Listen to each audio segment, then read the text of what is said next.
യുകെയിലെ കഴിഞ്ഞ 2 ദിവസമായിട്ട് ഡാര കൊടുങ്കാറ്റ് അതിശക്തമായിട്ട് ആഞ്ഞ് വീശുകയാണ്. ഡിസംബർ 5-നാണ് ഇത് ഫോം ചെയ്ത് ഡിസംബർ 7 തൊട്ട് സ്റ്റാർട്ട് ചെയ്ത ഈ ഒരു കൊടുങ്കാറ്റ് ഇപ്പോഴും അതിശക്തമായിട്ട് തന്നെ അടിച്ചുകൊണ്ടിരിക്കുന്ന കാഴ്ചകളാണ് നമ്മൾ കണ്ടുകൊണ്ടിരിക്കുന്നത്. നമ്മൾ നോക്കുകയാണെന്നുണ്ടെങ്കിൽ യുകെയിൽ ഉടനീളം സ്കോട്ട്ലൻഡിലാണെങ്കിലും വെയിൽസിലാണെങ്കിലും അയർലൻഡിലാണെന്നുണ്ടെങ്കിലും ഇംഗ്ലണ്ടിലാണെന്നുണ്ടെങ്കിലും ഇത് വളരെ ശക്തമായിട്ടുള്ള രീതിയിൽ ഇപ്പോൾ കഴിഞ്ഞ ദിവസങ്ങളിലൊക്കെ നമ്മൾ രാത്രിയിൽ കിടക്കുമ്പോൾ പോലും നമുക്കറിയാം എത്രമാത്രം ശക്തമായിട്ടാണ് കാറ്റ് ഔട്ട്സൈഡിൽ അടിച്ചുകൊണ്ടിരിക്കുന്നത്. എയർപോർട്ടുകളിലൊക്കെ എന്ന് പറഞ്ഞു കഴിഞ്ഞാൽ വിമാനങ്ങളൊക്കെ ലാൻഡ് ചെയ്യുമെന്ന് പറഞ്ഞു കഴിഞ്ഞാൽ വളരെയധികം ഭയാനകരമായ രീതിയിലാണ്. അതുകൊണ്ട് തന്നെ നമ്മുടെ ആൾക്കാരൊക്കെ നാട്ടിലേക്ക് പോകുന്നു അല്ലെങ്കിൽ യാത്രയൊക്കെ ചെയ്യുന്ന ആൾക്കാർ വളരെയധികം കെയർഫുള്ളായിട്ട് ഇരിക്കുക. നമുക്കറിയാം ഏകദേശം ഒരു 3 മില്യൺ ആൾക്കാർക്കാണ് മൊബൈൽ സൈറൺ അലേർട്ട് ഇപ്പോഴ് കൊടുത്തിരിക്കുന്നത്. കാരണം നമ്മൾ വിദേശ രാജ്യങ്ങളിലേക്ക് യാത്രകളൊക്കെ ചെയ്യുന്ന ആൾക്കാരെ സംബന്ധിച്ചോളം വളരെ അധികം റിസ്കി ആയിട്ടുള്ള യാത്രകളാണ്. നമ്മൾ റോഡുകളിലേക്കൊക്കെ പോകുന്ന ആൾക്കാരാണെന്നുണ്ടെങ്കിൽ നമുക്ക് വളരെയധികം കെയർഫുള്ളായിട്ട് നമ്മൾ ഡ്രൈവ് ചെയ്യുക. കാരണം റോഡിലെന്ന് പറഞ്ഞു കഴിഞ്ഞാൽ ഇപ്പോൾ ഈ ഗ്രാമപ്രദേശങ്ങളിൽ പോലും ബിന്നുകളും അതുപോലെ തന്നെ മരക്കഷ്ണങ്ങളും തടികളും ഒക്കെയാണ് ഇപ്പോഴും റോഡിൽ കിടക്കുന്നത്. അതുകൊണ്ട് നമ്മൾ വളരെയധികം കെയർഫുൾ ആവുക. ഇപ്പോൾ 2 മരണങ്ങളാണ് റിപ്പോർട്ട് ചെയ്തിരിക്കുന്നത്. ലങ്കാഷെയറിൽ 40 വയസ്സുള്ള ഒരാൾ അദ്ദേഹത്തിൻ്റെ വാനിൻ്റെ മുകളിൽ മരത്തിൻ്റെ ചില്ലകൾ വീണ് മരിച്ചു. അതുപോലെ തന്നെ ബെമ്മിഹാമിലും കാറിൻ്റെ മുകളിൽ മരച്ചില്ല വീണിട്ട് വേറൊരാളും കൂടി മരിച്ചിരിക്കുന്നു.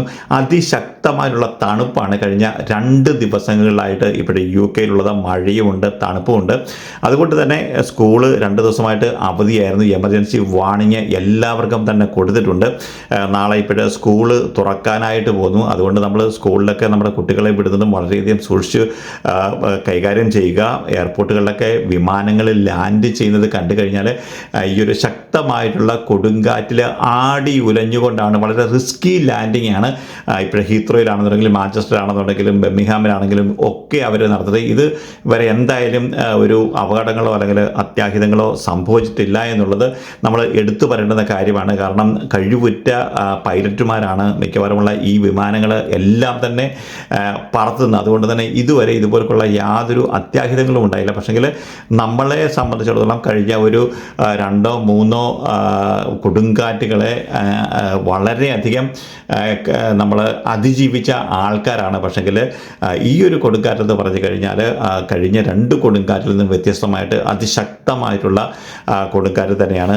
നമ്മൾ ഇവിടെ ജീവിക്കുന്ന ആൾക്കാരെ സംബന്ധിച്ചോളം, യുകെയിലെ താമസിക്കുന്ന ആൾക്കാരെ സംബന്ധിച്ചോളം, ഇംഗ്ലീഷുകാരെ സംബന്ധിച്ചോളം അവർക്ക് കുറച്ചുകൂടെയൊക്കെ എക്സ്പീരിയൻസ് കാണുമായിരിക്കും. പക്ഷെങ്കിൽ നമ്മൾ ഇതേപോലുള്ള ഒരു വലിയ ഒരു കൊടുങ്കാറ്റിനെ ആദ്യമായിട്ടാണ് അഭിമുഖീകരിക്കുന്നത്. അതുകൊണ്ട് നമ്മൾ എപ്പോഴും നമ്മൾ വളരെയധികം വിജിലൻ്റ് ആയിരിക്കണം. കാരണം മിക്കവാറുമുള്ള വീടുകളുടെ മേൽക്കൂരകളിൽ നിന്നൊക്കെ ഓടുകളൊക്കെ പറന്നു പോയി എന്നുള്ള വാർത്തകളൊക്കെ നമ്മളിപ്പോഴും കേൾക്കുന്നുണ്ട്.